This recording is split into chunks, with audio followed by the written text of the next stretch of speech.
Good morning, good afternoon, or good evening, wherever you may be, and welcome to today's webinar on key trends shaping the travel industry in an uncertain world. This webinar today is organized in conjunction with MMGY Global. But before we begin, let me first introduce myself. My name is Paul Brangan. I'm the Director of Marketing and Communications at the Pacific Asia Travel Association, and I will be your host for today.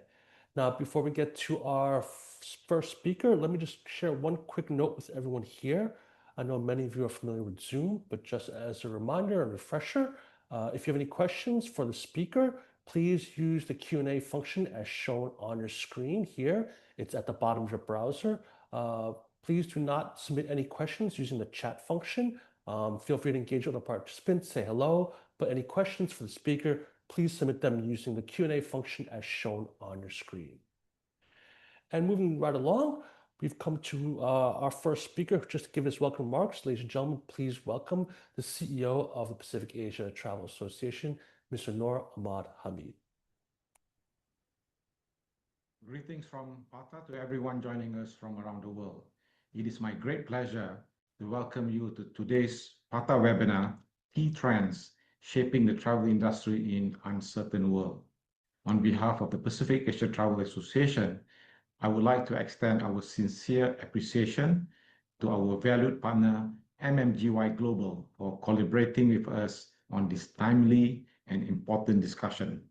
In today's rapidly evolving environment, access to credible research, market intelligence, and forward-looking insights has never been more essential for tourism stakeholders across the Asia-Pacific region and beyond. As we all know, the global travel and tourism industry continues to navigate a period of significant uncertainty. Geopolitical tensions, economic pressures, supply chain disruptions, and shifting consumer sentiment continue to influence how people travel, where they travel, and what they expect from their journeys. Yet, despite these challenges, the Asia-Pacific region continues to demonstrate remarkable resilience and adaptability. Across many markets, we are seeing renewed traveler confidence, growing interest in cultural and experiential tourism, and stronger demand from younger and higher income travelers seeking authentic, accessible, and value-driven experiences. These evolving trends present important opportunities for destination, tourism boards, and businesses to rethink how they engage with travelers in a highly competitive and constantly changing landscape. Today's webinar will help us better understand how traveler attitudes towards Asia-Pacific are evolving, what factors are influencing destination choices, and how our region can continue to strengthen its position in the global tourism economy over the coming months and the coming years. I would also like to extend a very warm welcome and thank you to today's featured speakers, Simon Moriarty. Simon brings nearly 2 decades of expertise in trend analysis, market intelligence, and strategic research across multiple global markets, and we are delighted to have him share his valuable insights with us today. And finally, thank you to all of you joining us from across the world. Your continued participation and engagement reflect the collaborative spirit that drives our industry forward. I hope today's session provides valuable perspective, practical insights, and renewed optimism for the future of travel and tourism in the Asia-Pacific region and beyond. On that note, thank you once again for being here, and I wish everyone an insightful and productive webinar.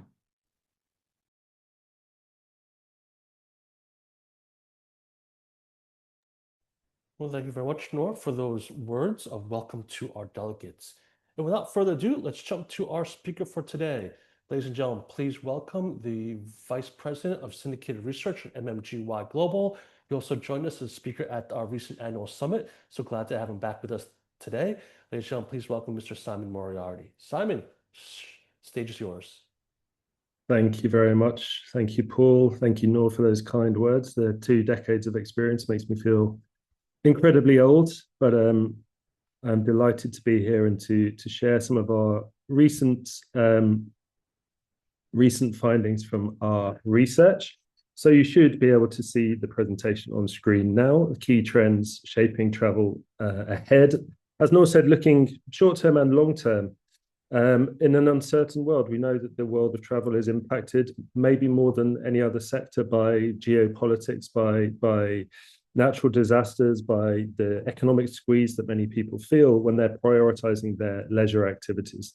And today's session is really scratching the surface to provide some context for how we feel the Asia Pacific region can respond proactively, how it can continue to attract travelers in the ways that it is doing successfully, and what you need to think about in terms of strategic initiatives going forward. MMGY, for those of you that don't know, is a travel-focused integrated marketing organization based in Kansas City, London. We have offices around the world, and we work purely with clients and organizations who work in travel, tourism, and hospitality. So we're experts in this sector. And my role at MMGY is to head up our research. So really having a solid understanding of why people travel, where they want to go, how much they're willing to spend, what their priorities are, what the barriers are in terms of shaping those priorities. And today's session, obviously with 15 or 20 minutes to talk about such a vast and important region, as I said, it's kind of scratching the surface, but really pulling out the key issues, the key trends that are essential. So thinking about how Asia Pacific markets are continuing to attract travelers, what those travelers are looking for when they choose destinations. So how people are selecting different destinations, how they are prioritizing where they travel, and then the future of the region, how that fits in with the future of travel, which Noor alluded to. We're in a challenging period. We have been for maybe 18 months or so, coming out of COVID and moving into periods of further economic uncertainty for many people, geopolitical uncertainty. But the good news is that people still want to travel. So it's about shaping and adapting to what the needs of those travelers are and understanding what it is that drives those decisions going forward, and thinking about the future of the region, how the strength that Asia Pacific markets show at the moment, how that can be amplified and carried forward for a successful future. So firstly, thinking about how Asia Pacific markets are continuing to attract travelers.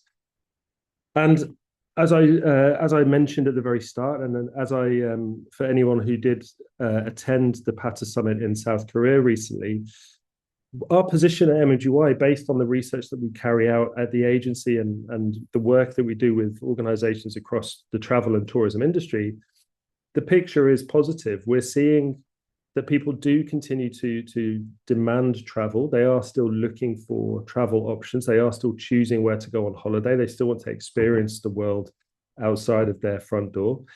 And we know that while those global issues affect individuals, what they're doing is shifting their priorities, adapting to the circumstances in which they find themselves. We're seeing that international travel is continuing to grow. 36% of Americans plan to travel internationally in the next 3 years. That's the highest level of intent since pre-COVID. So that kind of post-COVID bounce is continuing. It's perhaps slowing down because of some of those other issues. And while people are thinking about international travel, we are seeing as well a continued side effect is that domestic travel is continuing to benefit. People still want to travel, but while they may plan their bucket list international trip, they still want to go somewhere where they've never been before. They still want to experience something they've never experienced before, but they are maybe delaying that trip. But the intent to travel is still there. Spending intent is also growing. You can see here one example from the Australian travel sector. The anticipated spend on international travel in the next 12 months has grown from $6,700 to $7,100 over the last 12 months. We're also seeing a continued growth in an interest in diversity. A quarter of Latin American travelers that we surveyed are influenced by the ethnic diversity and multicultural population of a destination, which is where APAC destinations can really, really benefit. And just under half of European travelers say that a travel provider's sustainability considerations, so those things that a travel provider is selling to customers or marketing to customers as a priority for them in terms of sustainable and environmental moves, those considerations from the travel service provider side impact the decisions when it comes to choosing which destinations to go to and which travel brands to engage with. So that sustainable intent continues to be a driving factor when it comes to choosing which destination to go to, when to travel, and why to travel to different destinations. And we see as well that 55% of Americans are interested in visiting Asia Pacific. That's grown by 7 percentage points from 2023, so over the last 3 years, and up by 3 percentage points since 2024. So that growth in interest in Asia Pacific markets continues to accelerate. Japan remains the top destination. For those travelers in APAC, Japan is the most popular destination for just under half. Except, of course, Chinese travelers. There will always be regional differences. Chinese travelers have a higher preference in visiting Singapore. And then in terms of European travelers, South Korea is the market that's seen the biggest year-on-year growth among destinations of interest for European travelers. So that's grown from 23% to 26%. And you can see here a selection of the markets that we cover at MMGY, looking primarily at the interest in visiting markets in Asia in the next 3 years. Travelers from Latin America, 46% of that group is interested in visiting. You can see the growth among Americans, Canadians, and Europeans. So 55% of Americans are interested, up from 52% year on year, 53% of Canadians, up from 50%. And then a significant growth among European travelers who last year, 66% of those travelers were interested in visiting Asia at some point in the next 3 years. That's grown to 71%. And among the Indian international travel cohort over the last 12 months, that interest in visiting Asia sits at 80%. So a not insignificant number of people are expressing an interest in visiting destinations across the Asia Pacific region. And we're seeing lots of positives. As I said, the picture is positive broadly. Obviously, there are negatives that we need to consider. There are challenges and barriers, but the perceptions of Asian destinations are strong. There's a renowned interest and expectation and perception of diverse cultural experiences, authentic culinary offerings. These are significant motivations for travelers. Importantly, they are growing in importance for international travelers across the world. We're seeing across various regions, particularly India and China, they emphasize food and cultural immersion as the primary attractions when they choose a destination. The natural attractions, the scenic beauty that Asian Pacific destinations have are key drivers, the key motivations for choosing and growing interest in this region. People are drawn to the natural attractions. They're drawn to the historic sites. They want to learn and immerse themselves in the indigenous culture, the history. They want to experience the outdoors. They want to really experience the benefits of the good weather that a lot of the region experiences a lot of the time.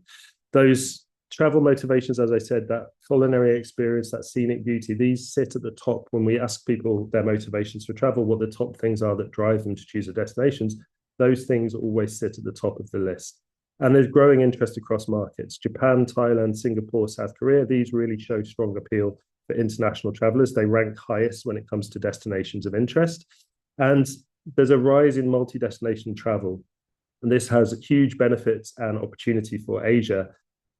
We're seeing across the board, lots and lots of people are trying to take advantage of their trips by visiting more places when they travel within one vacation, within a region. So not necessarily jumping between regions, but staying within a region, visiting multiple cities, multiple countries within a region. That interest in Asia is supported by that rise, because within Asia, there's the ability to combine diverse cultural and natural experiences across multiple markets. And that really drives the interest in the region. There are, of course, challenges. We still see that a lot of travelers perceive Asia as having higher health risks than other markets. They have safety concerns. That's not necessarily specific to Asia, but safety as a barrier and a challenge for travel is something that we've seen grow over the last 18 months or so because of the impact of global unrest, experience of people from different countries, experience of things like terror attacks, a growth in media coverage of negative events in different destinations. People prioritize their personal safety, unsurprisingly. And a perception of safety is something that really poses a challenge for destinations. It's more pronounced among Latin American travelers. The cultural distance, the health risks are more pronounced concerns, but it is something that applies across markets. Perceptions of affordability. Again, cost is something that sits at the top when we ask people what the biggest barriers are, why they choose one destination over another or one market over another. Cost is always going to be one of the key priorities for the majority of travelers. And while some destinations in Asia are seen as affordable, perceptions do vary. High costs, infrequent direct flights as well, which again will increase the cost of the trip. Those are noted among a large number of people as barriers for specific travel groups. Indian travelers, it's worth noting that despite they perceive affordability of the region in a positive way, they face a perception gap, mainly around safety and health. So they are more concerned about those things that impact their personal safety, their personal health, and the safety and health of the people that they are traveling with. Tied into this concern around safety is the political and social stability. Destinations, political stability, the welcoming attitudes that they show, these can impact perceptions, with some travelers prioritizing destinations perceived as stable and inclusive. And I think that's where Asia can really benefit compared to other markets. We've seen a real shift in, for example, perceptions towards the US from travelers across Europe, Latin America, and Canada for perhaps obvious reasons. And where Asia Pacific markets can benefit is by highlighting and showcasing the political stability within markets, the welcoming attitude of people who live in those markets, and really helping people overcome some of those fears before they book their trip, before they travel.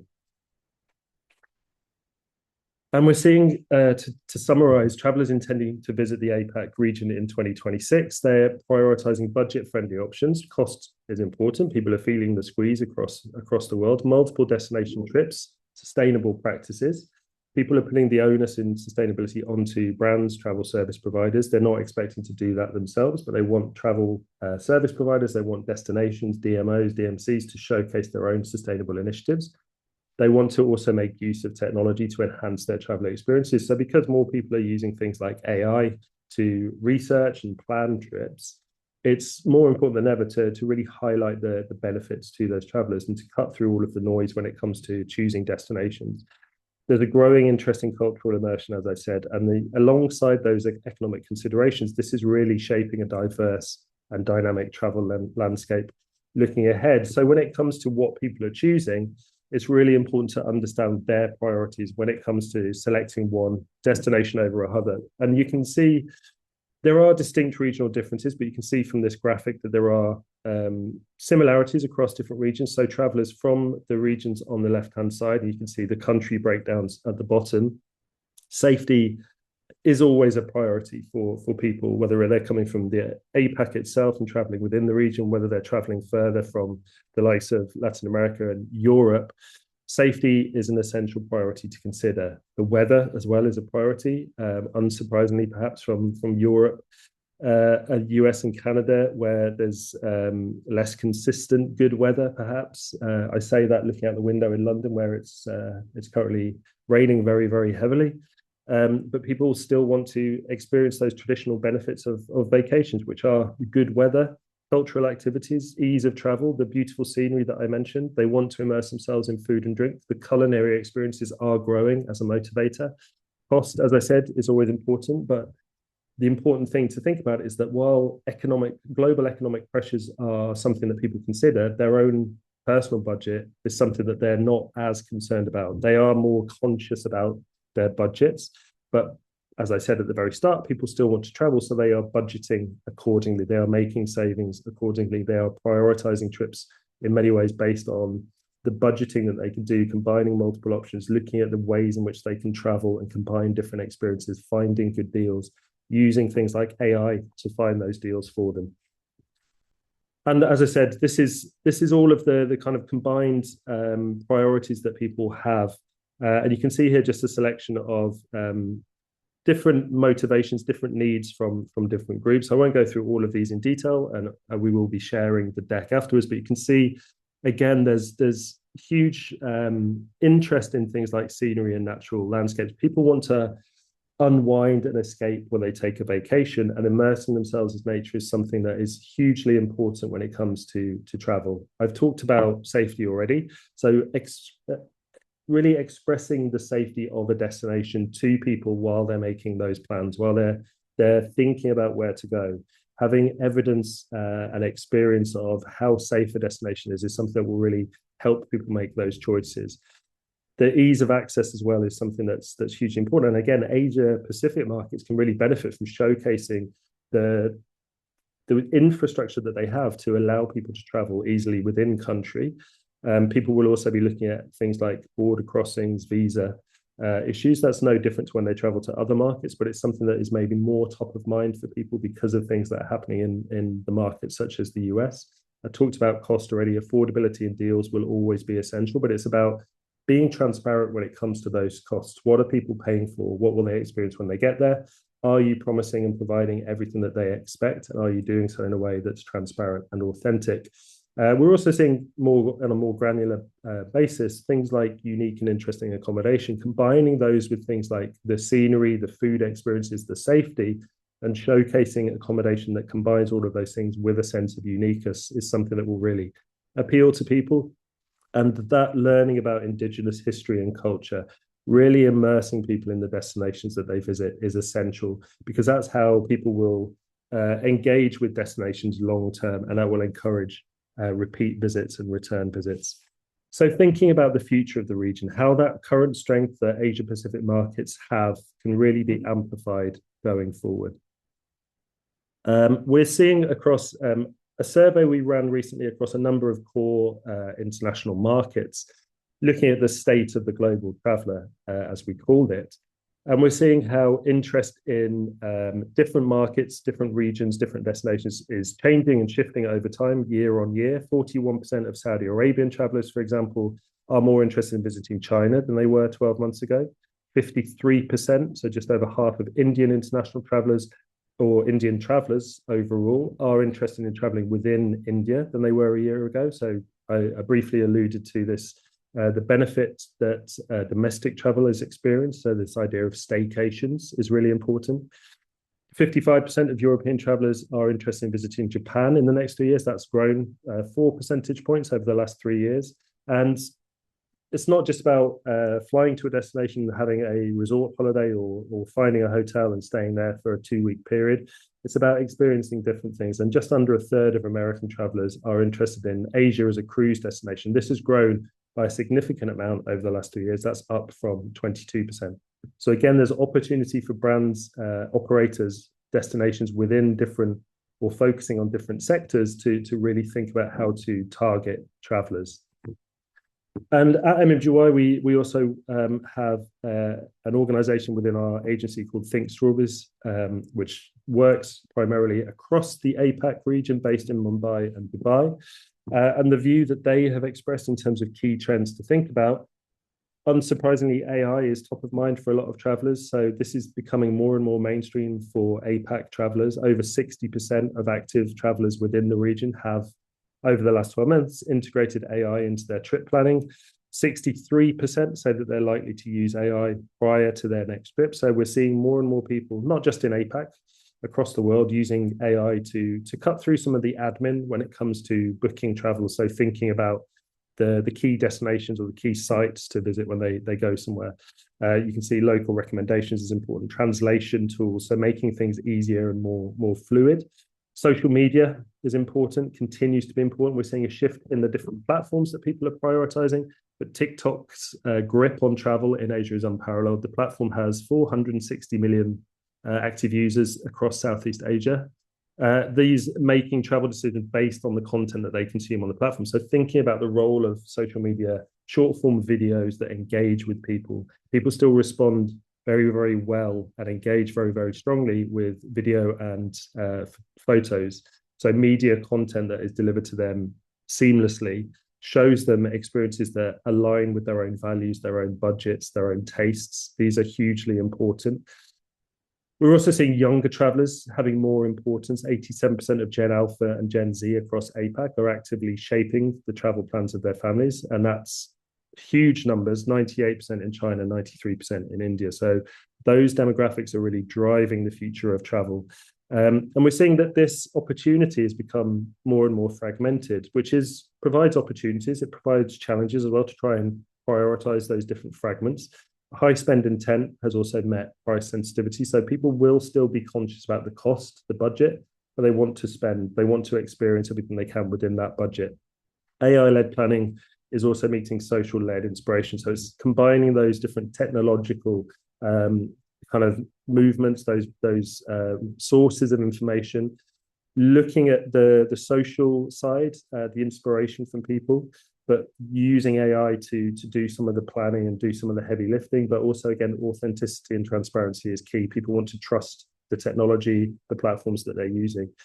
The center of gravity is shifting from outbound to west travel towards intra-Asia and domestic trips. As I've said a couple of times, that inter-regional, that kind of staycation approach. Staycations used to mean something that maybe had a negative connotation. It was not being able to afford a holiday overseas or not wanting to go overseas and just staying at home.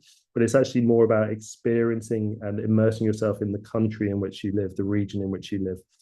And India is predicted by our Think Strawberries colleagues to be the hottest outbound market, potentially rivaling China by 2040 in terms of travel spend, travel volume, travel value. So looking further ahead, this is what we think for the next 12 months and further. Desire for unique experiences. People really want to engage deeply with those experiences. They want more and more evidence of sustainability, how their trips are not impacting the world negatively. They want to travel responsibly, but they want to work in partnership with travel service providers and destinations. That health and safety issue is going to continue as a knock-on effect from COVID, but also the growing importance of personal safety in terms of traveling through and to specific destinations, making those experiences safer, but also providing that reassurance to people. We'll see technology will continue to drive experiences. We will probably see a tipping point with AI in particular, where people start to push back on things that aren't necessarily real or authentic. They're being more conscious of some of the messaging, some of the videos, some of the media that they are consuming. If it's purely generated by AI, are they going to stop trusting that and move back to a purely human experience in terms of gathering information and asking questions, and then focusing on local culture, providing flexibility when it comes to booking and travel plans? And you'll see some examples at the bottom there. Bod Regatta in Switzerland, showcasing its focus on what it calls personalized longevity programs. So providing a place where people can go to, as it's positioned, extend their life by having treatments and relaxation that is purely designed to have that longer term effect.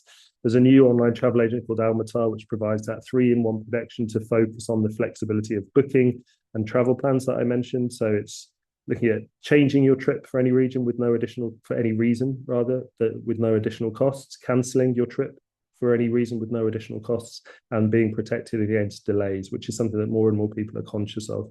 And then an AI-led platform called Mindtrip, which merges AI with booking platforms and local experts to provide personalization when it comes to recommendations. So it's combining those two things, the seamlessness and the convenience of using technology, but also having the reliability of the human expert behind the scenes. So, as I said, to summarize, this is obviously a challenge because it's such a vast market with lots and lots of opportunities, lots of challenges to think about. But 3 key things to take away from this session: prioritizing health and well-being at a customized level. This added value to a trip will really resonate with people when it comes to choosing destinations. Providing that flexibility as well, that will tap into some of those concerns around things like safety and health, not just in terms of how people feel they might be affected independently, or individually, but how safety or health issues might impact the logistics of their trip. Speak that budget conscious language that travelers want. They don't want to be faced with lots of additional costs to try and make their trip more seamless and more secure and more safe.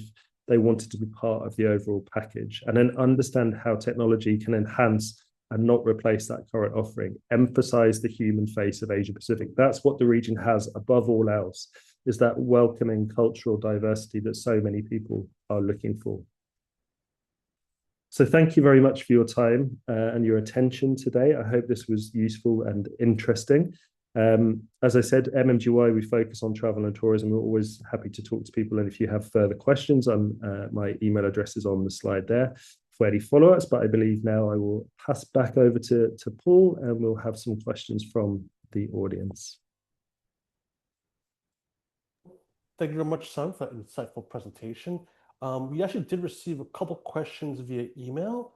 So I'll actually go through that first, but I'll go through one question here. One question from Faden. I will respond to that later at the end of the webinar, but this question from Gabriella, she asks, I'd like to ask how sustainability was defined in this analysis as covering all the environmental issues or also social issues as per holistic approach to sustainability. Yeah, it's a good question. It's obviously a phrase that is used a lot and probably used incorrectly by a lot of people. Within the research that we do, we break down, so we do surveys to travelers.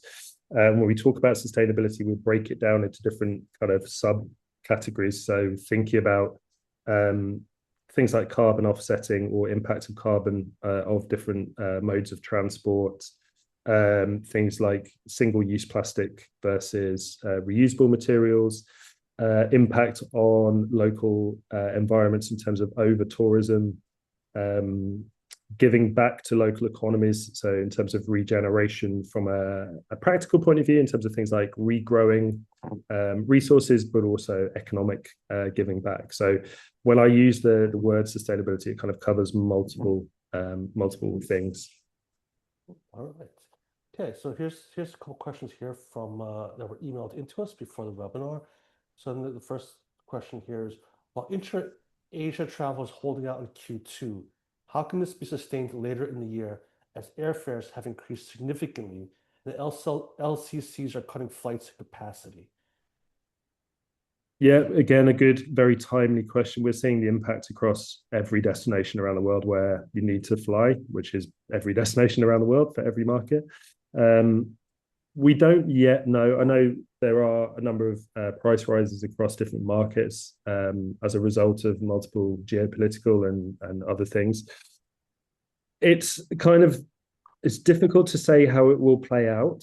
We know that people are thinking about it. As I said throughout the presentation, individual budgeting is something that we've seen kind of take more of a priority, in the sense that obviously travel has always relied on how much money you have as an individual to spend on your trips. But what we're seeing now is people are more willing to delay some of those trips and extend that planning process, so that they know that, for example, if you're someone in the UK who has always wanted to go to Tokyo, in the past, it may have been like, this is going to be my holiday this year because I know that I can afford it. I budget it. We may not take as many domestic trips, and we'll spend all of our budget for travel on that one trip to Tokyo this year. What's happening is that trip to Tokyo is still something that that person wants, but they're pushing it further back. So they're thinking not this year, but maybe in 12 months, 18 months, 2 years. But it's still there. It's people taking the time to consider their budgeting and then thinking about, they still want to go to these places, so they're putting aside money now to continue to build up a pot for travel. That will obviously be impacted by things like the jet fuel price rises, the rising cost of flights because of lack of availability across the Middle East, for example. Where it's more challenging is people who have already booked or are planning a trip this year. If their flight prices suddenly go up, or if their insurance premiums suddenly go up, things like that, we may see a spike in trip cancellations. But again, I think a large proportion of that group will want to still visit APAC. So they'll be doing it later in 12 months, 18 months, and so on. It will be challenging, I think, because we're seeing that the impact of things like the tariffs announced last year in the US, things like the Middle East crisis, we don't yet know how that will play out over the remainder of this year. So there are things that are unknown, but they are known unknowns, in that it's about providing that flexibility and that reassurance to travelers that if things change, they're not left on their own. They don't have to cancel everything. They don't have to kind of recoup the losses themselves, that they have businesses and brands working across the travel space that will support them.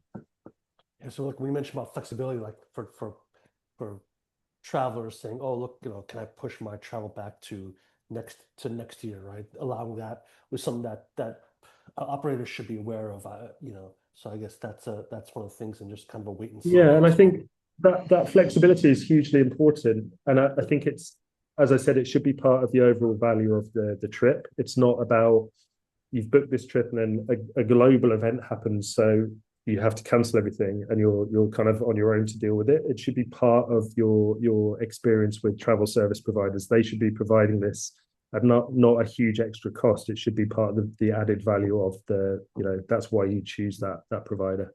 Well, I'm sure travelers would appreciate that and remember that company, right, going forwards, and then start recommending it to their friends and colleagues, right, saying, "Oh, well, I got a great deal with this operator. He was able to be flexible with me. I highly recommend them." So I think that's also an added value to that as well for the operator as well. Absolutely. Brand loyalty is going to be more essential than it's ever been, because one of the things that we know from research, and as Noor said, my 2 decades of consumer research, is people seek reassurance and trust in times of uncertainty, and they look to brands to provide that trust. And if you are a brand that's providing that security and safety and reassurance, as you say, you're more likely to build that long-term trust. But it's also important that there's an understanding that it's much harder to build that trust than it's ever been, and it's much easier to lose that trust. All right, let's move on to the next question here. I'll take the one from Imtiaz here. It says, you mentioned people from various parts of the world turning away from travel to the US for obvious reasons. What is the future trend of this, especially with the World Cup coming up? Very good question. Something we're doing a lot of work around. We have a lot of clients in the US who are, their focus is thinking on the travelers who are attending matches or attending the World Cup, not necessarily visiting stadiums, but experiencing what's happening in the country during and in Canada and Latin America as well. I think there's obviously going to be a spike over the summer because it's a global event that will attract millions of people. What is it going to be interesting is travelers from different markets who attend World Cup adjacent or World Cup specific events in the US in particular over the next couple of months, what their experience is when they get there. We know from previous, when you visit or when you travel for an event, if your experience at the event is not great, if you're delayed, at security checks, if there's cancellations, if there's delays of the event itself, whether it's sport, whether it's music, whether it's comedy, whether it's whatever it might be, if your experience of the event itself is not great, then that tarnishes your experience of the country. And I think what we'll see is that a lot of people are traveling to the US because they want to go and support their country playing football or soccer. That may be the primary reason that they are going, because what we know is that a lot of people will travel to the US despite not agreeing with the politics of the administration, not agreeing with the treatment of different groups, not wanting to have to spend hours in visa or immigration queues, being concerned about some of the safety things that we've seen over there in terms of treatment by security officials and so on. But they're pushing through that because traveling for a World Cup is a once in a lifetime experience for so many people. What will be interesting is that kind of during the World Cup and then post World Cup, what those travelers are saying about their experience. Will we see a marked difference in how people are treated if they've traveled from Mexico to the US versus someone who's traveled from the UK to the US, or someone who's traveled from Asia to the US? And then comparing that, if you've traveled from Asia to the US and then from the US to Canada to experience the World Cup, how different it is. And I think what we will see is that what's interesting is that the country itself, the US in particular, the World Cup will be a legacy. And it's whether or not it turns into a positive or a negative legacy, because we saw in 1994 with the US hosting the World Cup for the first time, there was a lot of uncertainty in the lead up because it was still quite a new sport for that country in terms of global reach, but it was broadly a positive World Cup. People still refer to it quite fondly. There were things that were out of the US control, like the weather, playing matches in extreme heat and stuff. But now that has been shifted to how will you be treated when you get there? How will you be treated when you arrive at your airport? How will you be treated when you're in the vicinity, when you're, mingling with locals and all of that? And what additional costs will we see? And some of that will be from the practical side of, public transport. Some of it, I think we will see, people detained without question and missing matches or missing experiences, having to pay more money to experience things. So I think we will see post July, August time, we'll start to see how that is really playing out. I'm hearing different stories. Like Are bookings for hotels in the US for the World Cup, are they lagging currently, and or are they sort of in line with expectations for World Cup? I think it's difficult to say because it's spread across so many different destinations within 3 countries, and there's a number of travelers will be traveling to multiple destinations. So not necessarily they have maybe not necessarily booked accommodation yet. A lot of people may be depending on booking places when they arrive, because if you manage to get hold of say three tickets for 3 matches and you're traveling from I don't know Kansas City to Dallas to Guadalajara, you may not have necessarily booked accommodation because you will be traveling. You may book hire a car and travel yourself. So you're not necessarily booking accommodation because you're planning on sleeping in your car, or stopping off at a motel on the way that's off the beaten track. So it's difficult to say because it's not all concentrated into one place where it would be easier to kind of see bookings in. If the World Cup was held purely in London, for example, you'd be able to see very clearly hotel figures for the 2 months.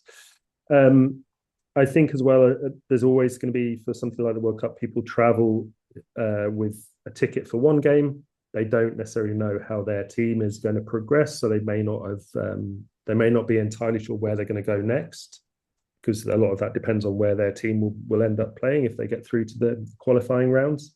So there's those kind of things. I think there has been some negative coverage in terms of numbers, but what we're seeing is the numbers seem relatively kind of small when you think about it. Something like 8% of European travelers are going there specifically for the World Cup. But if you take that figure and see what that 8% actually represents, that's still a significant number of individual people traveling. So again, that will factor in terms of however accommodation hotel chains, companies like Airbnb, how have they coped with what might be quite last minute demand. Okay. All right, well, I think we have a ton of questions here, so let's try to get through them very quickly here. So, from Sahil Gupta, I wish to ask, some destinations in the APAC region, like India, have still not reached the pre-pandemic number of tourists. What do you think could be the reason for this? I think primarily probably health concerns, perceptions of health concerns rather than what might be a realistic thing. So COVID has had, I mean, if you think about the pandemic, it affected every single person who is now an active leisure traveler in one way or another, whether they experienced it firsthand, whether they were just kind of experienced it secondhand or passively. It still has a legacy that I think a lot of people don't think about anymore. But a knock-on effect is that people are more conscious about health concerns. They're more conscious about how those health concerns will play out in the day-to-day. So in terms of arriving in a country that they may not know as much about. So somewhere like India, people may not be as familiar with. So they may think, oh, there's going to be lots of kind of checking at the border, visa issues. You might have to have certain vaccinations or prove certain travel histories to get through. And people, to be honest, a lot of people don't want to go through all of those things. They just want to travel somewhere, go through with their passport, they arrive. I think there's also a legacy perception, particularly from the West, that India has or is perceived as somewhere that health and safety are not necessarily a priority for the destination or in the destination in terms of things like hygiene. Again, whether that's a true perception or not, it's more about the fact that people think it. So it's gonna subconsciously have an impact. But the benefit is that the long-term benefit for a destination like India is that as people are looking to travel to places they've never been before and experience those things like culinary and culture and history and natural landscapes, places like India will start to become more appealing.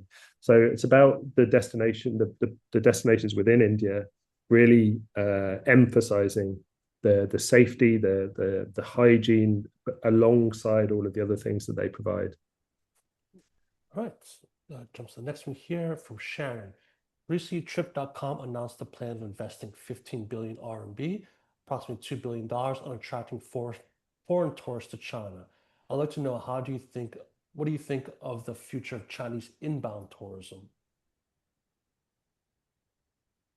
I mean, a similar thing. It's again, there will be a lot of knock-on effect as people are moving away from the US as a destination of choice. They are looking to APAC, and China is one of those markets that they are looking for. But it's about that perception of challenges in terms of language, overcrowding, perceptions of things like infrastructure and pollution and so on. Again, not necessarily grounded in reality, but grounded in a perception based on media and experiences in the past that maybe friends or family had. But I think what we're seeing is the growth of AI will really benefit destinations like China, because it allows people to travel much more seamlessly with things like translation tools and being able to talk to people within China in a way that both parties understand much more seamlessly than ever before. So I think there's a huge opportunity, and I think as well showcasing again environmental positives that have happened across the country in terms of moving away from the perception that it's a polluted place and an overcrowded place. Showcasing a welcoming side, that I think there's still uncertainty about how welcome people feel when they visit China. We know from our research that American travelers in general feel that when they visit other countries, they are not seen, they are not welcomed because of their association with the Trump administration. But any country, including China, including anywhere in APAC, that can showcase that welcoming side, that can use technology and AI to seamlessly communicate, that can showcase the benefits of things like transport infrastructure, affordability, that will really benefit. And because China, I think for Westerners in particular, is very affordable, that's going to have a positive impact. Do you have time, Simon, to get through some of these questions, or I think Yeah.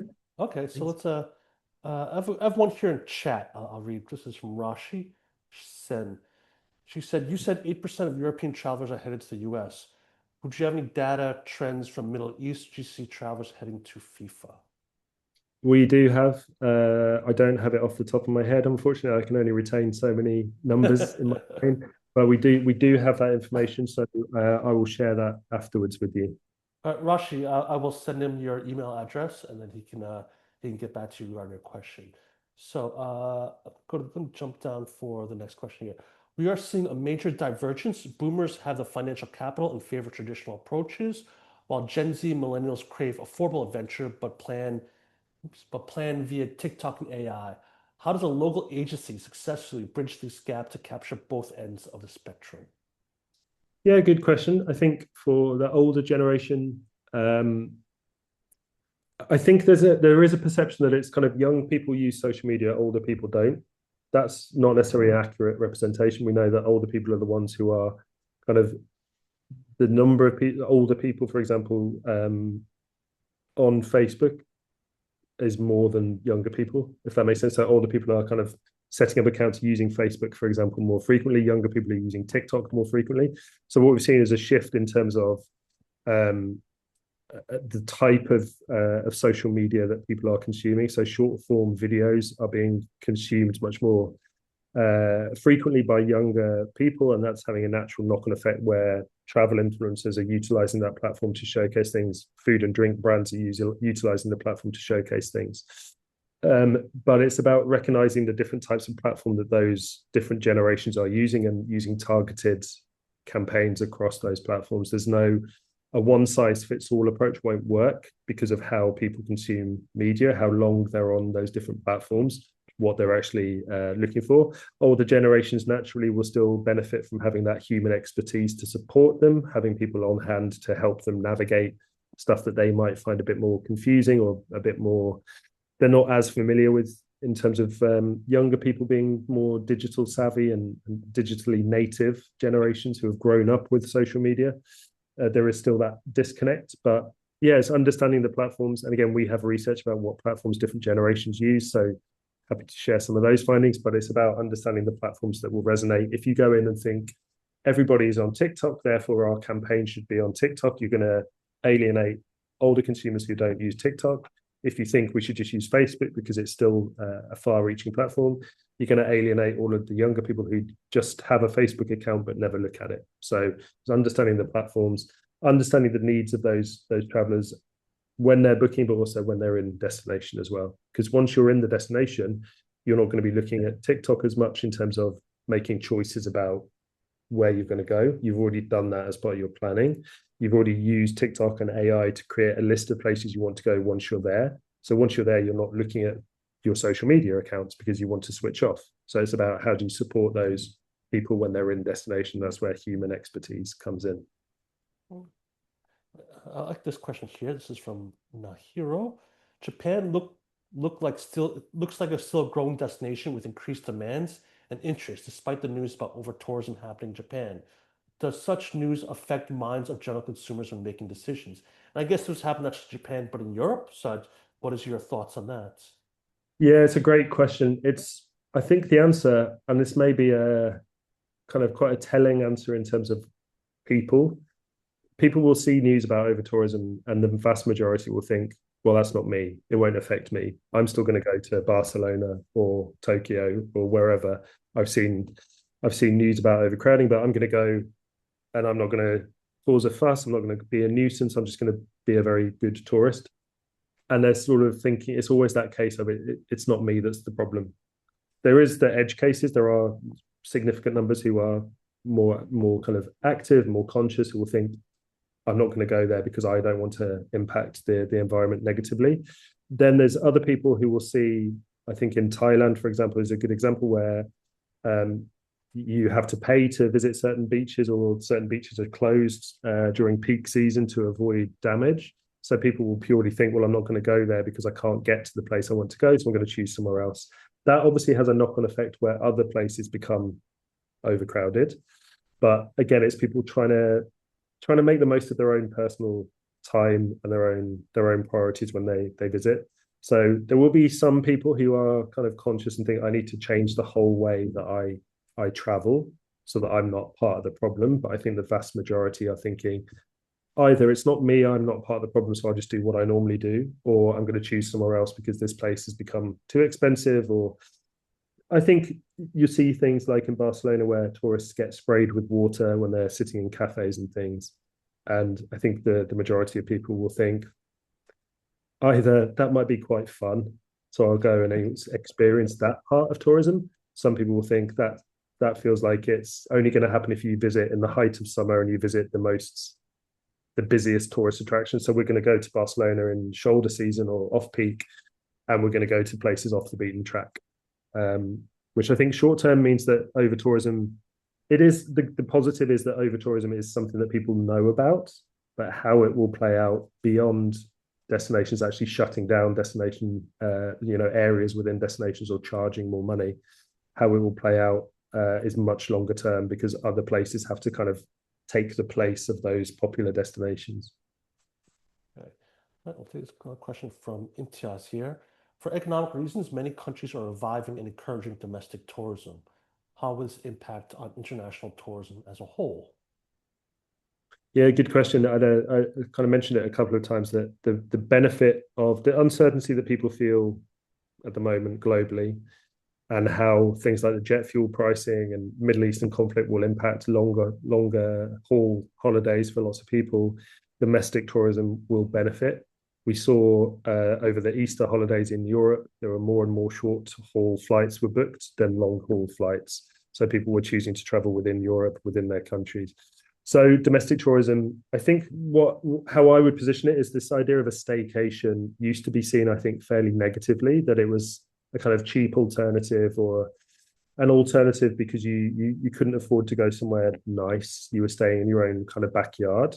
But what we're seeing is that people are actually, and brands and destinations are showcasing that if this is in your backyard, you should take advantage of it because you have beautiful scenery, or you have amazing food, or you have Michelin star restaurants you can visit, or you have natural attractions you can visit, or you have specific things within different destinations. And I think Asia Pacific benefits from that, from being a region of multiple cultures and multiple countries all within one place, in a way that other regions of the world don't necessarily have. Having that diversity of culture, diversity of landscape, and diversity of things like food and drink, diversity of history is something that will really appeal to people within the region. We saw from one of the data points the number of people within India who are more inclined to travel across and within India has grown as a significant number. It was something like 80%. And I think as well, in purely geographical terms, a lot of the destinations across APAC, they benefit from being large countries where there's lots and lots of places to go within those countries. So if you live in China, Japan, wherever it might, South Korea, traveling within those countries, from an infrastructure point of view, from my own limited experience, inter-country travel within those places is much better than some places in Europe. So compared to, for example, London, when I had the benefit of being in South Korea recently, traveling from one city to the next in order to catch a flight was much more seamless, much more affordable, much more pleasant journey in terms of the actual transport, the cleanliness, the service by the staff, the ability to buy tickets, the ability to speak to people needing assistance, the ability to find platforms and where to sit. All of that was much more seamless than doing the same trip in London, which sounds counterintuitive because I'm English, I live in London, I speak the language. But the actual experience was much more pleasant in South Korea because the infrastructure supports travel. So as long as infrastructure is continued to be supported, domestic travel will continue to benefit. I assume you're talking about the train ride from Gyeongju to back to Seoul. Yes, and then from Seoul to Incheon, the airport transport, and buying tickets in Seoul and navigating Seoul. It's, doing the same trip. It may have taken longer because it's a bigger place than England, but the actual experience and the seamlessness and the cost, of course, is a much more important factor for lots of people. Oh, the cost, yeah. I've been to the UK before, and I find that probably shocking, the high price of a train ticket. So let me go to this question from Dylan. What are your thoughts around destination perception versus destination reality? I.e., what destinations do you see lacking a more structured long-term destination marketing plan, strategy, or funding that would help to increase travel to their destinations? It's a big question. I don't think I'd be able to answer it. It's something that we can certainly have a conversation offline about. Again, if I'm happy to share my email address to help with some of that. I think it's always going to be a challenge for destinations to understand perception, which is what a lot of our research does. We ask travelers what their perceptions are, but we also have things like resident sentiment index and travel sentiment index, where kind of seeing how over time people's perceptions of a destination, if they live there or if they're traveling there, how those change over time. In terms of kind of identifying specific markets where there's a bigger gap between perception and reality, it's a difficult question and it's an important question because it varies depending on the source market. The perception is different if you ask someone in Australia versus someone in Spain about perception because of the legacy of their experience of that country, their exposure to that country through different media, the cost of that country as well, how they prioritize things like environmental protection, or how they feel about things like long haul flights versus shorter trips. All of those things play a part in perception, which isn't necessarily an accurate reflection of what perception means, because that's more of a perception about the travel rather than the destination, but it all plays into the same thing. So it's an important question, and I think it's one that I'll certainly take offline. Well, we're coming to I guess the top of the hour, so I won't keep you any much longer. I know there's some more questions, but I'm happy to email them to you in case you want to answer them anywhere. So thank you so much, Simon, for your time this afternoon or this morning for you.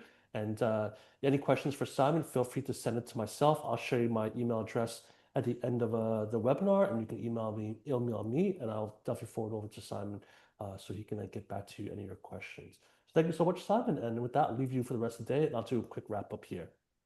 Great. Thank you, everyone. All right. Thanks, Simon. Okay, so just a quick wrap up before we end the webinar. For any more questions about actually what was presented today, today's webinar was actually in line with the launch of PATA's next edition of Issues and Trends, written by MMGY, How Travel to APAC is Changing in Uncertain World. So for PATA members, this report is free, so feel free to download it at the PATA catalog today. PATA, or you can also go to the Info Hub to then download it there as a PATA member. Now, if you enjoyed this webinar, please do join us in a couple of weeks for our next webinar on Asia-Pacific travel in transition, growth, volatility, and strategic realignment. This is in line with our mid-year forecast updates. So this will actually have be more in line with what's going on in the world today, because our forecast released earlier this year was done before the Middle East crisis. So this one will hopefully reflect some of the situations going on the ground in the Middle East and how it's affecting our forecast numbers. And later this year, we do have our Pot of Travel Mart. This is happening in Kuching, Sarawak, Malaysia, August 18th to 20th. I think there was a question regarding current geopolitical situations, whether it's good to go to WTM or ITB Berlin. I really can't, that's a decision you have to make. But if you do consider focusing on more Asia-Pacific markets and regional trade events, please do join us at Pot of Travel Mart on August 18th to 20th. Buyer and seller registration is still open, so feel free to email us to get more information about PTM. Okay, I do want to address one question. There was one question from Faden earlier today. He said, despite crisis, Asia-Pacific tourism is holding strong. How does POTA concretely support its members through these turbulences? And what is your strategic vision for the next 5 years? So, in terms of how we support members, by doing exactly this, providing insights into what's happening currently around the world, trends and insights, whether it's through our forecast numbers, through today's webinar with MMGY, various reports we release. We have our tourism in focus. We release that every month. We have issues and trends. We have the forecast reports, and then through various other workshops, events. We do trainings with our members. So if you're interested to learn more, feel free to email me at paul@pota.org or visit our website, www.pota.org. We also have various resources regarding crisis communications, crisis resilience. That is available at our website. So you can just go to sustainability and go to the Sustainability Resource Center. There you'll find many of our toolkits and resources regarding sustainability, resilience, disaster response. Any questions, feel free to email me. And with that, once again, thank you to Simon for today's webinar and MMGY for the support for this Issues and Trends. And thank you also to our executive board members, our life members, our partners, our members, and our chapter members for the continued support, without which none of this is possible. And most importantly, thank you to all of you for joining us in today's webinar. With that, that's the end of today's webinar. Thank you, take care, and I'll see you guys all soon. Bye.